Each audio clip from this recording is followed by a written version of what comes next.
Several new faces here today. I'm glad to see that. So welcome. If that's the first time that you come to the group, please feel welcome. Hope to see you guys again several times. If it's not the first time you've been here before, welcome back. And if that's the first time that you're seeing a talk from me, that makes me nervous because I hope it works well. So, what we're going to talk about today, as like we do every month on the first meeting that we have in the month, we have someone from the group that prepares a presentation, prepares a talk about a Spiritist theme. So we had, last time, we had Fernanda here talking about the life of Allan Kardec. We had the other Fernanda here talking about the divine laws that Allan Kardec codified on the Spirit's book. The unchangeable, immutable divine laws. And me, myself, I had other talks. One of them was the without charity or love, there is no salvation, also based on the Kardec works. So we always try to be on the core of Spiritism. And then sometimes we go in other areas and we try to explain, like Marcelo did, affinity according to Spiritism. Like why two people may attract each other, what type of person, or in that case, spirits, you're attracted to you according to what you're doing. So this time, I decided to talk about one thing that we have every day, which is our day. We don't have tomorrow yet. And whatever we did yesterday is gone. But we do have our day today. So we're going to have a Spiritist look on our day. And that starts with the title called Don't Ruin Your Day. And I really hope that's going to go my way. That's the first time that we're going to do a talk using Prezi or Prezi. You know how you pronounce it. We always use either PowerPoint or notes, and that's the first time that I'm going to do with Prezi, with 2 monitors. Let's hope that's going to work the way I expect.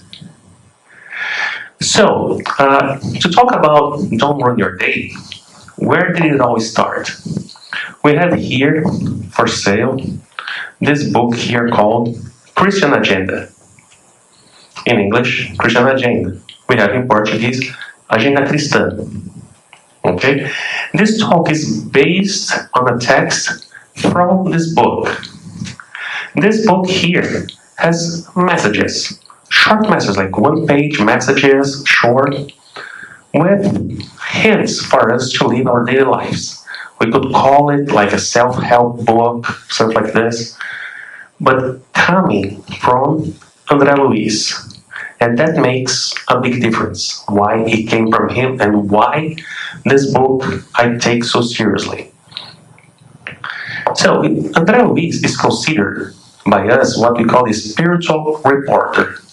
He's the one guy that went there, and when he got there, after spending a lot of time on the umbral, and finally he got rescued, he started writing down everything that he was doing. So he went to this colony called Nosso Lar. And Nosso Lar, he got there, yeah, I'm a doctor. Sure, here, clean this floor. But I'm a doctor, sure. You want to work? Here, that's what we need right now. Oh, go clean this patient. Not exactly what a doctor expects to be doing. But he wrote all his experiences. And after a while, he was authorized to transmit those messages to us. So, he's our reporter. The first 5 books that he wrote, as you can see, they were right during the First World War, right towards the end. So the road was very agitated. The first book, Nosso Lar, which even has a movie called Astral City, That's the first book that he describes his surprise when he got there and everything that he was going through, that he was learning. Right after that, the same year, he wrote a second book, 1944, called The Messengers, because he got really impressed with how he can communicate. He was a spirit, and how much communication between his spiritual world was coming to our physical world. So he puts like it is as if he's an intern. So he was doing Solar, going through several departments. So he learned the department of communication and wrote The Messengers. Then came Missionaries of the Light, when folks from Solar were going outside Solar to start working. So he wrote about that experience. Workers of Eternal Life is a casa transitória de Fabiano de Cristo. It's like a rescue place. Spirits, they stay there until they can be taken to Solar or other colonies right after they discarnate. It's a very interesting book. You see spirits in very, very damaging state and how they get rescued. And in a greater road, where there are a lot of things. There is a talk about sex. There's a talk about communication when he visits the umbral for the first time since he discarnated. So he goes deep on that area. And at the end, I will not spoil if you guys want to read, there's a very interesting story about his grandfather that he's going to help to reincarnate to be a son of his grandmother. So, what I love about that is that he was there and he took the time to tell us everything that he was doing so we could learn. What we do here is going to have an effect on our next incarnation. We're not talking only about after we die. We're talking already about after we die, we're gonna born again. So depending on what we do now, we're gonna come back in a condition that's gonna be better or worse. So I love Andre Luiz work because of that. So after writing 5 books where he was describing everything that he was learning, I don't know, maybe he thought it was already time for him to come to our world and tell us other things like, okay, I told you everything that is happening to me now. So he took a break. And that's the book that he wrote.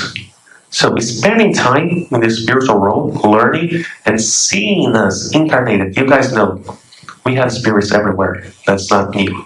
That's not something that spiritists believe. Everybody believes, with different names, but we have ghosts, we have spirits, we have demons or whatever, everywhere. So Andre Luiz was one of those. Around here, learning, seeing things. So, he wrote this book. The very interesting part that I think why he wrote this book is on the introduction of the book written by his mentor, Emmanuel. So Andre Luiz wrote a total of 28 books. And you can put them in 2 series, like Life in the Spiritual World and Complementary Works. Life in the Spiritual World, those are the first, or the 13 books that start with No Solar and ends with Life Goes On. And there are the 5 ones that I already said here, but plus Liberation, Sex and Destiny, Life Goes On. There is even a movie about that book. And there are the complementary work, mostly books of messages. And this was his first one. So he has the Christian Agenda, he has Apostilas da Vida, we always really hear the green light. So this was his first effort to tell us, okay, I'm up here, I see what you guys are doing, let me give you guys a few hints. So in the beginning of the book, on introduction, Emmanuel presents Andre Luiz on this book, mentioning this: legions of companions, us here, are seeking guidelines, worried about finding the best way to live their lives. They would like to receive direct suggestions from the spirit world that would elevate them to the height of an easy victory. I guess he's wrong. We never do that. We never want the spirits to tell us what to do.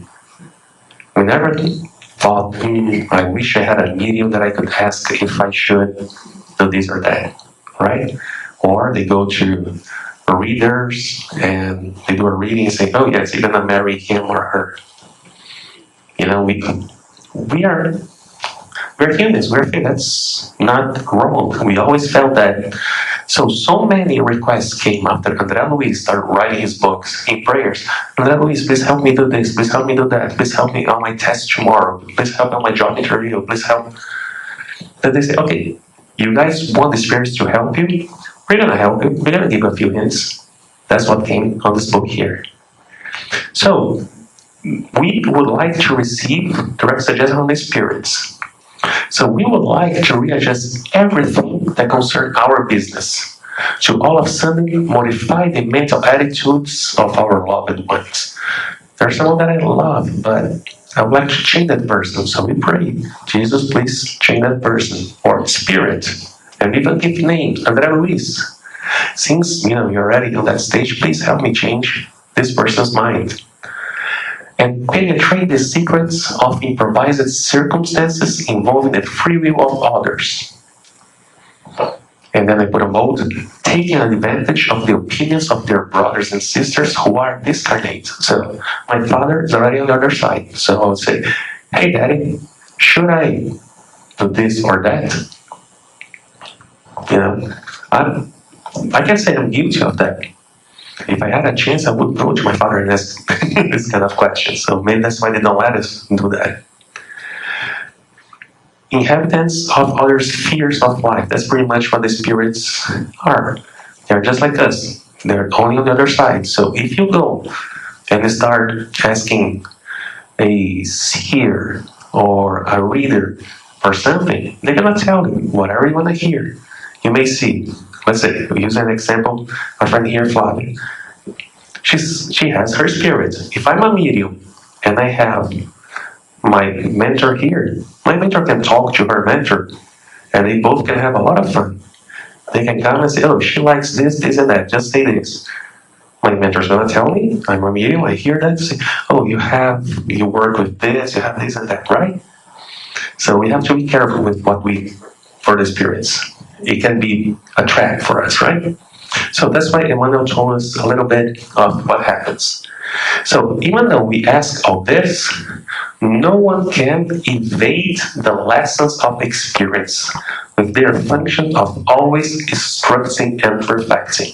So this was the first advice that came out of this book. And by the end of the introduction, he explains that this book is a little course in spirituality in which Andre Luiz is offering not a collection of rigorous recommendations. It is a friendly message for us, those who ask for instructions from the spiritual entities, as if the true work of salvation were resident outside of themselves, outside of ourselves. So if we ever ask, hey Spirit, with a name, hey Emmanuel, hey Andre Luiz, please guide me. Sure, okay, I'm going to write a book to help you guide, to help guiding you. We got the book here. That's what we're going to talk about today.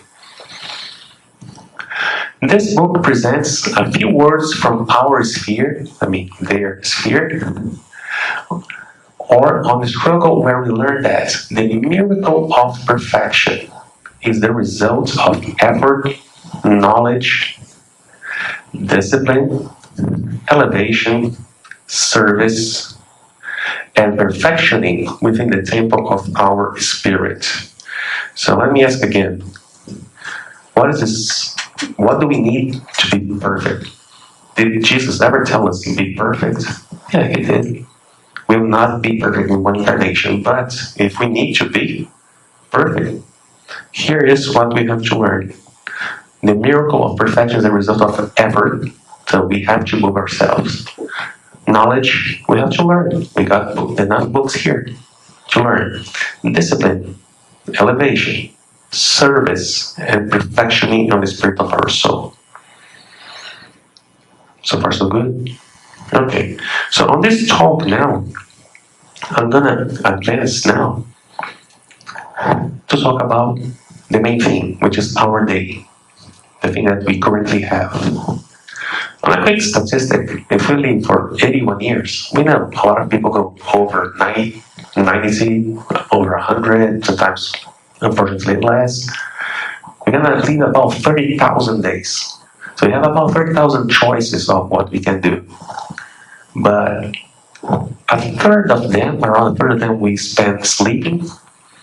And for 7 years or 9 years, we don't have much of a choice on what we do with our day, on our infancy. And depending how we age, we don't have a choice after we get senile, for instance. So while we can, we have our main choice on what we're going to do with our life, which starts with what we're going to do with our day. So every single day counts. When you have a bad hair day, and I do have a lot of them, we have on that day the chance to fix it. If we wake up with our left foot, I don't even know if that makes sense in English, we have the right foot to help us. On the wrong side of the bed, that's going to happen on that specific day. We have the rest of the day to fix it. It's even interesting on my day that I had today, that I have, that I'm going to be talking about this. I had a lot of choices to ruin my day today. So I think it's very interesting that I'm here being able to talk about that today. So let's not ruin our days. The text that I'm going to talk about, called Don't Ruin Your Day, is a text number 38 of this book here. And it has only 10 sentences, only 10 hints. And I've seen this being shared on the internet forever. Do you guys receive those emails to read and reflect? Already refletir. I received this several times. Rarely you see someone that mentions who the author is. But the one that I found more interesting, back in 2012, I was visiting Brazil, and I went to the Anglican Church of São Paulo. He has a reverend called Aldo Quintão, an excellent person. He has a great charitable work, extremely smart. So even going there, just to hear him talking about Christianity and everything that he does is already a great experience. The Anglican Church has a lot of similarities with the Catholic Church. One of them is that when you get there, they have the pamphlet of the Sunday Mass. So yeah, let me see that. I got the pamphlet. On the front page of the pamphlet, we have a text of Andre Luiz saying, "Don't ruin your day." Wow. And I thought, wow, we made it to the front page of the Anglican Church. What's come next? So it's a text that is shared everywhere. A lot of people, they share that on the internet, and I wanted to really take that text seriously. It means a lot to me, the text. And I thought, you know what? Let me share this with my friends. Let's see how we all can benefit of this. So this text has only 10 sentences, and it's a shame that it's cutting everything here. It was not on my, when I was looking here, but it has only 10 commandments, if I may put this. And as I was studying this, I noticed, yeah, this looks very much like the 10 commandments, where they say, "I shall not kill, I shall not do this to your neighbor. You should not rob." So as you read the 10 commandments that were dictated to Moses, it's basically God telling you what not to do. 8 things God tells Moses what not to do, and 2 things God tells what to do. First, God says you're going to love your God beyond everything else. You're going to love your neighbor. That's what Jesus said, as yourself. So this text from Andre Luiz, "Don't Ruin Your Day," it has 9 times, 9 verses, if I may call that, saying, you will not, or whatever you do, will not do this or that. And only one at the end that says what you must do. So let's get to that point now. So, one truth. He did not need to tell us, but we know for sure that this is true. Your irritation will not solve any problems. We are at work. The phone rings. Now you got a problem. You hang up, the phone rings again. Now you got a problem why someone is waiting at the door to talk to you. and someone drops you a note. Unless you are very well balanced, yes, that's a trigger to start getting you irritated. Or you wake up and your coffee machine is not working right in the morning, and I need my coffee. Not me, I don't drink coffee, but we need our coffee and it's not working. So triggers for irritation we're gonna have all day, every single day of our lives. And that's the only thing that we have. Okay, thank you. But according to this guy called Andre Luiz, who came from the spiritual world and saw all of us incarnated living our days, he just came and told us this. Your irritation will not solve your problems. So it's not someone from here, it's not like a self-help book from... We ask spirits, guide us. Okay, I'm going to tell you something, your irritation will not solve problems. So, you know, one of the books from Andre Luiz called Sex and Destino, or Sex and Destiny, one of the main characters, Claudio, he gets extremely irritated with something, and he makes something that he was not supposed to do. And Andre Luiz says, humans, if you could see how pathetic you look like when you get like this, you'll never get irritated. I read that and said, yeah, man, you're probably looking down at me all the time, doing like this, right? Sorry, but that's what we do. So, according to him, our irritation will not solve our problems. So, the definition of irritation comes as the state of feeling annoyed, impatient, or angry. Everything negative. So, synonymous, but that's the definition. To feel angry about anything. So, if we have a problem getting angry, according to Andre Luiz, that's our experience, it doesn't seem that we solve any of our problems. So, how can we get the problem solved? It's definitely not getting irritated. It's getting calm, so you can think. And remember, the law of attraction, law affinity. As we get to that state of mind, what kind of spirits are going to attract to ourselves? The ones that want us to succeed? The ones that want us to solve our problems? No, the ones that are going to do the best they can for us to stay irritated so they can vaporize and feed on the energy that we are giving to them. But then we want to go to the beach and we buy our airline tickets, we reserve a hotel or a cruise where they have no place to go. And it rains. That's a definition of contrarieties and how he explains to us that our contrarieties will not alter the nature of things. If you are stuck in traffic, of course, you do not want to be stuck in traffic. Taking the first verse, they're going to get irritated. That will not get the cars out of us. The contrary is, will that change the traffic? No, it will not. So, the definition that comes as opposition in or inconsistency between two or more things. Basically what we wanted and what's actually happening. It's as simple as that. So, it's pretty much like when it rains in our parade. Right? So, the only thing you have to do when it rains in our parade is pretty much open the umbrella and go out on the parade. We're going to still be able to make it, but you will not solve our problems. And then comes the third hint, I'm going to call that from our spiritual friend, about disappointments. That's what makes us grow more than anything else. Disappointment, they come when, I read the definition, it comes the feeling of sadness or displeasure caused by the non-fulfillment of one's hopes or expectations. So, what we read here is, your disappointments will not do the work that only time will achieve. We can be disappointed with lots of things, of course. Slow internet, that makes me very disappointment. And today I was I was tested on that quite a lot, trying to connect to the VPN in my office.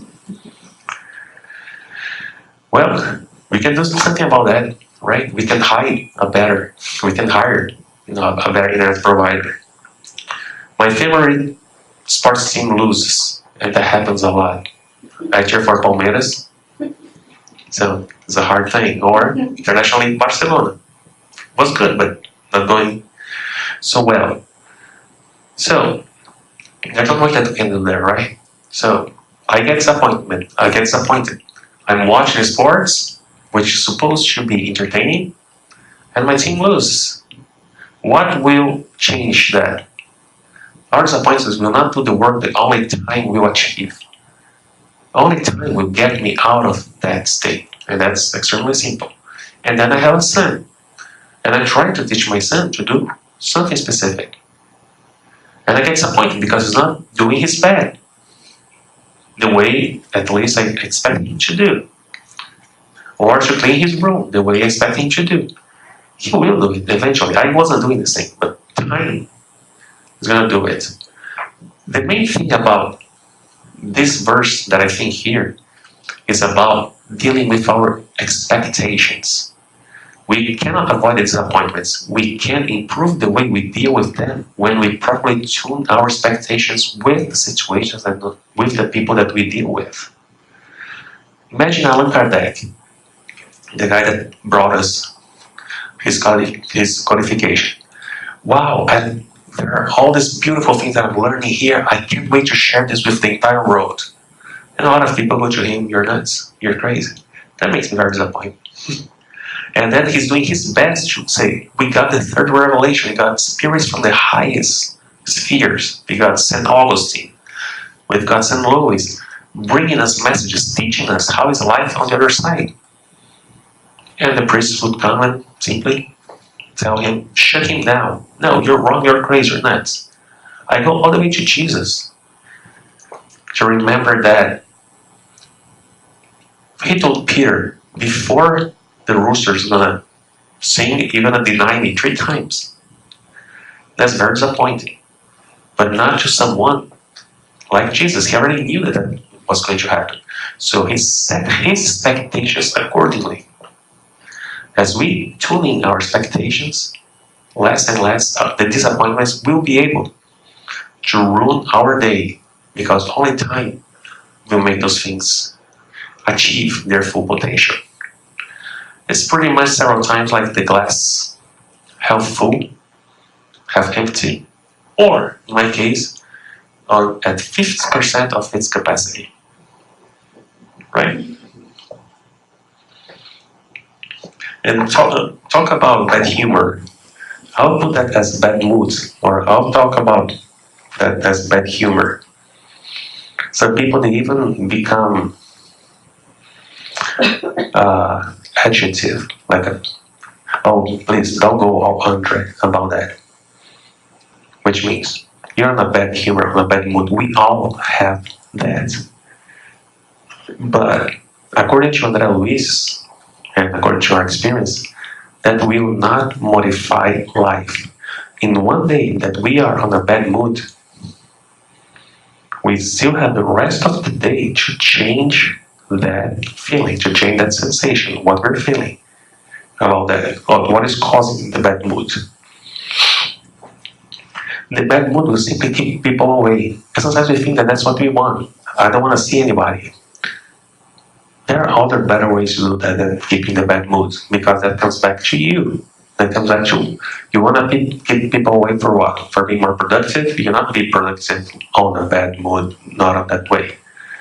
Not watching Dr. House and thinking that, gonna be mean to everybody, I'm always on a bad mood and solve the problem. No, he solves the problem when he gets out of that mood, actually, if you watch it closely. Bad mood feeds bad mood. You bring other people to your state of mind. You bring other spirits attracted to your energy that you're emanating. So, do I get on a bad mood, on a bad humor? Yes, quite often. But we have to remember the law of attraction. That's the time that my wife right there looks at me and, is it really worth it? Are you serious about that?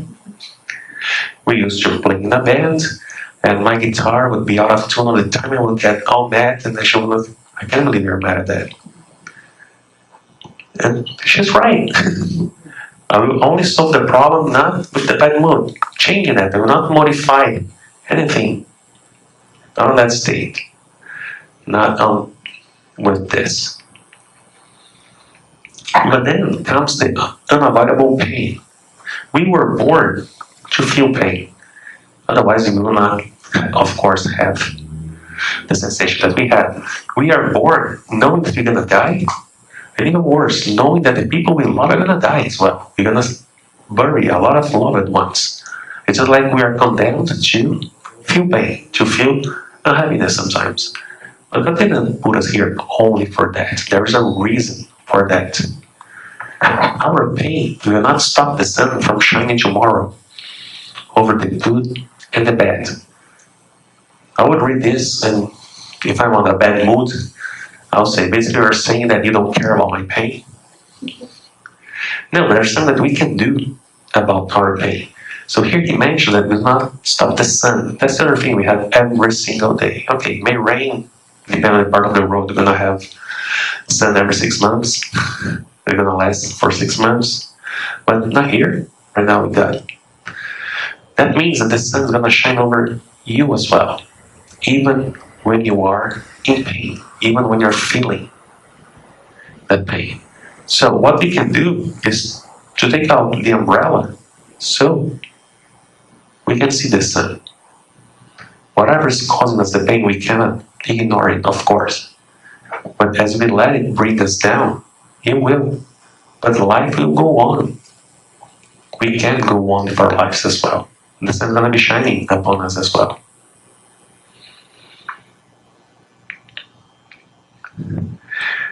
And with pain comes sadness. And once more, Andre Luiz comes and tells us, your sadness will not illuminate pathways. Not all of us can walk well in the dark. Some people can, but mostly we need light to be able to walk. Here he's putting that the sadness is the feeling of being dark. Sadness, you will not be able to emanate any light to be able to walk. You will not be able to see where we're heading to. Should we just ignore sadness? Not quite. The definition, when we read, the sadness is the condition of being sad. Okay, thank you. But what do you mean with that? No. Sad is the feeling of showing sorrow or being unhappy. So let me stop there. Of feeling unhappy, sorrow. Let me see what I can do about that. We can, of course, give ourselves away, or understand, okay, what do I need to illuminate the pathways? I need light. And if my friend Andre Luiz is telling me being sad will not illuminate pathways, which means will not make you go on, move forward, but it is light, the first thing you have to fight is our sadness. Then we can move on. And then the discouragement.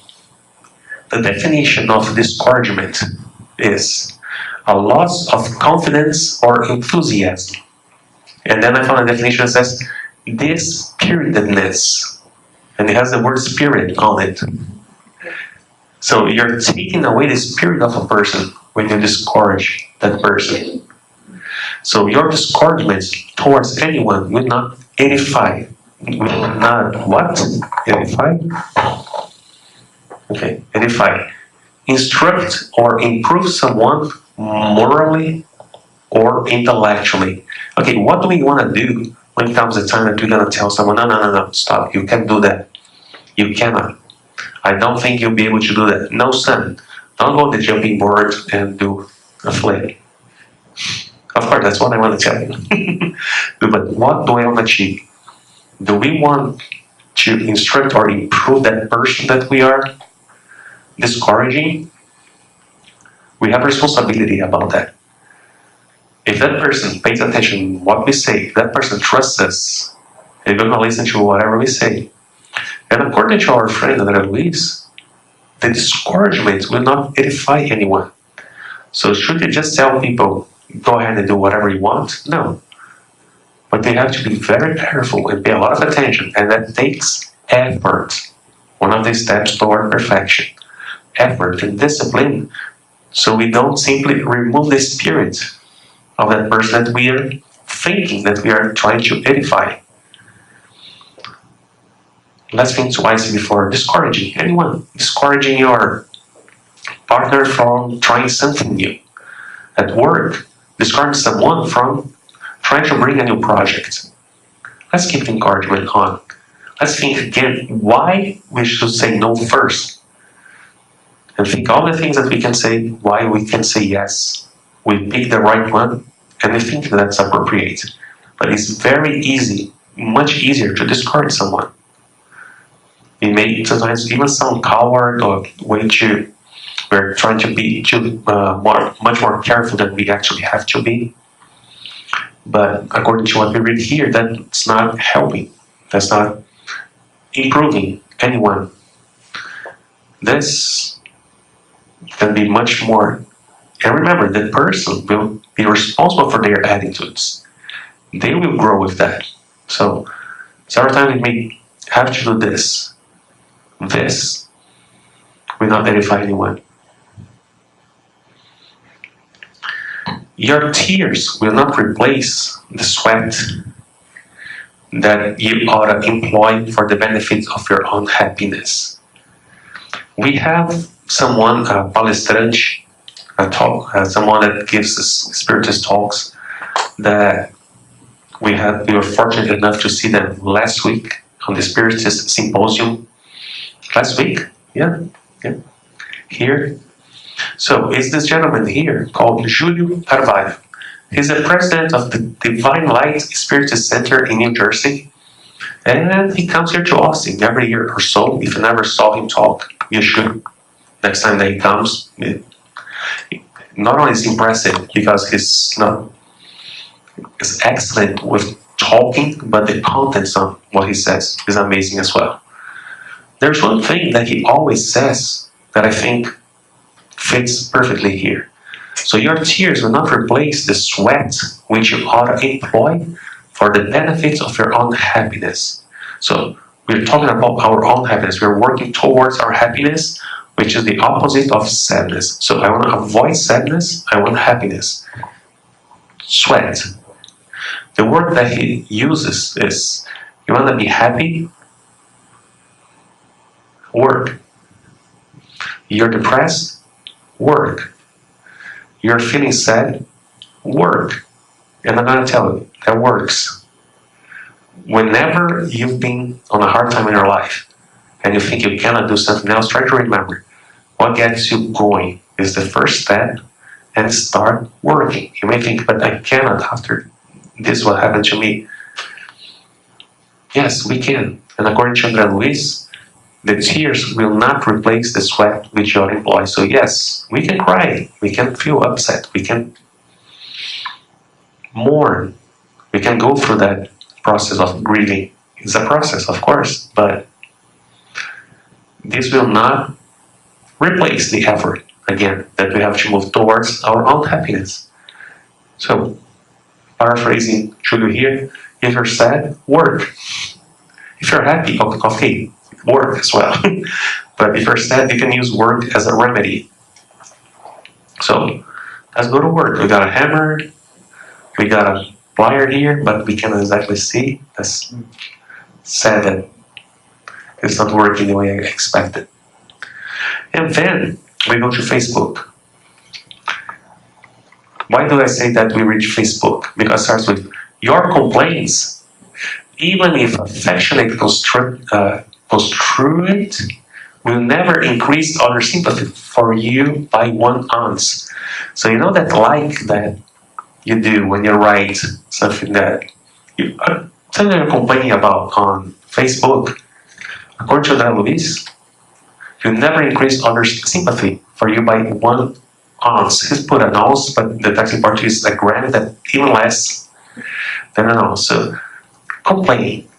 How many of us have that co-worker that knows exactly how to complain about absolutely everything? Or that person in our house that knows exactly. I would say, sometimes I feel like I am that person that knows exactly what you can complain about and find everything wrong about everything. Or someone that comes and says, yeah, can you believe that I got this email and now I have to do that now? We're complaining. But he's right. When someone does that to me, that doesn't make me feel sorry about that person. That only makes me want that person to go. So I can move on with my life. So why would it be that any different?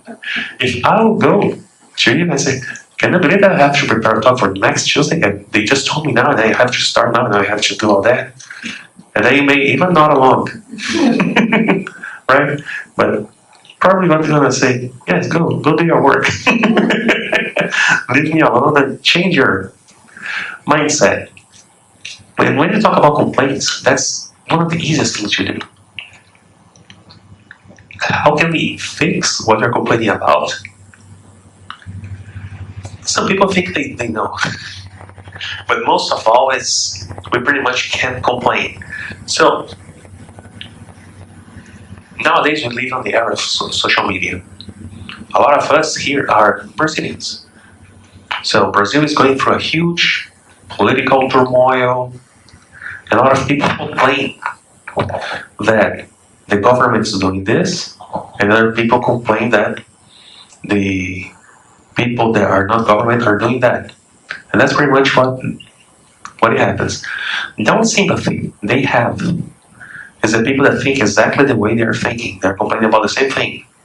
Other than that, you're not spreading a word, you're not bringing peace, you're not bringing any happiness, you're not constructing anything the way it is on Facebook, the way it is in life as well, just imitating. Do I want to complain about things? I do. Do I have to remember this? Yes, always. What am I going to have? What am I going to get with this? So, we always have to think. The problem is from work should stay at work. I'm going to drive home. I have 15 minutes to leave all my problems there and get home. So I'm going to talk to my wife. And the first thing I'm going to talk about my wife is, can I believe that the guy in India did this and they need to do this thing about Japan and I have to do this? After not seeing my wife for like 9-10 hours of the day, that's what I'm going to do that. No. I'm ruining my day. My day was already hard enough. When I have a chance to fix it, I'm ruining by complaining, thinking that I'm going to get sympathy from anyone. So according to my friend, no, I'm ruining my day. And we have 30,000 of them, 10,000 of them we're going to be sleeping. So trying to fix my day will not be by complaining. Not at all. Do you really want someone around that all what they can do is complain all the time? I don't want to be that person. And then finally we get to the end. We get to the last sentence that he tells us. How can we save our day? So, 9 things that we can do not to ruin our day. And one positive thing only that we can do to save our day. And that's the last sentence that he puts there. This word here. Learn from divine wisdom to forgive endlessly. The path towards perfection includes effort. Nothing's easy, otherwise we don't learn, we don't get there. And that's one of the hardest things to do, is to forgive. But according to Jesus, that told us to forgive 77 times, to all the spirits that talked to Kardec, and now to our friend, the spiritual reporter that took some time aside to send us messages from things that he learned observing us here and seeing our thoughts, seeing the energy that we emanate. You want to save your day? Whatever about you, irritation, forgive. Contrarieties will not alter the course of things, the course of nature. Forgive nature. Whatever is making you want to complain about things, you can either let that ruin your day, or you can forgive it. It takes effort. Learn from the divine wisdom. We're talking about something much bigger than our earthly limitations. It's the divine wisdom to be able to forgive. If we forgive, constructing and reconstructing for the infinite good. So forgiving leads us to goodness. Goodness in our heart, goodness in our attitudes, growth. So, how can we save our day? Take everything that brought us down, everything that gave us the chance to complain, to ruin our day, and do one thing only in common about every single one of them, to nature, to our friend, to our co-worker, to our family member in our house that is irritating us, that is testing our patience, that is asking us for more time to fix their bed. The thing that we can do is this, the divine wisdom of forgiveness. Doing this, we will not ruin our day. So usually, when we do these talks, we ask people to leave their questions to the end. Today specifically, the one thing that we all have in common here, is that we all have our days. Sometimes we have our bad days, sometimes we have our good days. Sometimes we can save the day. Think for a second now. If there's anything that, after reading this, I'm going to read this from beginning to end now, that you would like to share, to say, yeah, I could ruin my day doing this, but actually, I saved my day because I did that. So, I'm going to read the 10 instructions again. Your irritation will not solve any problems. Your contrarieties will not alter the nature of things. Your disappointments will not do the work that only time will achieve. Your bad humor will not modify life. Your pain will not stop the sun from shining tomorrow over the good and the bad. Your sadness will not illuminate pathways. Your discouragement will not edify anyone. Your tears will not replace the sweat and effort which you ought to employ for the benefits of your own happiness. Your complaints, even if affectionately constructed, will never increase other sympathy for you by 1 ounce. Do not ruin your day. Learn from the divine wisdom to forgive endlessly, so constructing and reconstructing for the infinite good. So the miracle of perfection is the result of effort, knowledge, discipline, elevation, service, and perfection within the temple of our spirit. Do you guys think that that's possible? I'm not even asking if you agree with what he said. I would believe that. Is there anyone here that disagrees with anything that we read here today? I think that this can fit pretty much like on a self-help book, pretty much. With the exception that who wrote this book is someone from a better vantage point than what we have. He's already been through here. He can see us. He knows what we're doing. If we want to lead, if you want to have a good week, we're going to have 7 days to make that good week happen. If you're going to have a good year, we're going to go on vacation. We have 20 days of vacation. We have 20 chances to ruin our vacation.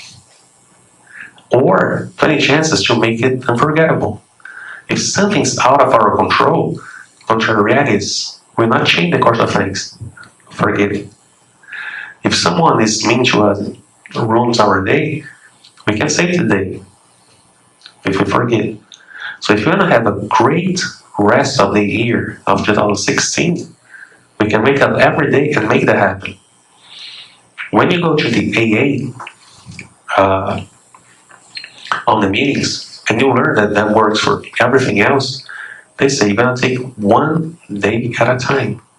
You're going to be out of whatever substance that made you addicted to, and you're going to wake up and say, this day I will not drink. This day I will not take my drug of choice. And that's for any addiction, it's day by day. Because that's what we have. So if you want to be happy, we can every day work in not ruining it. You guys agree with me? Okay, so you guys also agree with my friend Andre Luiz. My name is Andre Luiz as well, but I'm talking about the author, the one that writes books, not the one who reads his books. Just like this message here, this book has other 39 messages. It has a total of 40 messages. And if you read every day, open and read something like this, is what we call be prepared, liberate your soul. Acknowledgements? No. Introduction? No. In doing so, you will profit. I like that.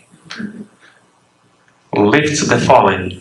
You do not know where your own feet will stumble. So that's the type of message that we bring. So I highly recommend this book. We can buy here, we can download on the internet, and I highly recommend every day remembering the steps that we can take towards having a good, not a great day, leading to perfection, constructing us for the infinite good. Okay? So, thank everybody. Thanks for your time. Again, I want everybody to feel welcome here. Come next week, we'll have our study. And thank you very much for coming tonight. Thank you.